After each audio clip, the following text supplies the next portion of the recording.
Nega ayrim insonlarga tez oshiq bo'lib qolamiz? Salom, Soat Product kanalida ochiqchasiga gaplashamiz.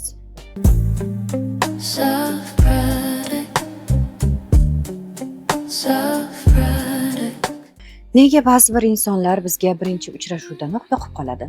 Psixologlarning ta'kidlashicha, bu umuman tashqi ko'rinishga bog'liq emas.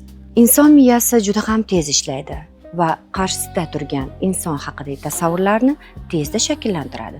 Qiziq fakt, olimlar inson ovozi ham jozibadorlikka ta'sir qilishini aniqlashgan. Samimiy hamda xotirjam ovoz ishonch uyg'otadi. Yana bir qiziq holat. Ko'pincha biz o'zimizni qadriyatlarimizga yaqinroq bo'lgan insonlar bilan suhbatlashish ko'proq maroqli bo'lar ekan. Shuning uchun insonning tashqi ko'rinishi emas, dunyoqarashi muhimroq ekan. Dunyo kezing, odamlar bilan muloqotda bo'ling. Dunyoqarashingiz yanada ham kengayadi. Xulosa qilib aytadigan bo'lsak, insonning jozibadorligi faqat tashqi ko'rinishda emas, unga xarakteri, muomalasi, ayniqsa ovozi juda ham katta ta'sir ko'rsatadi.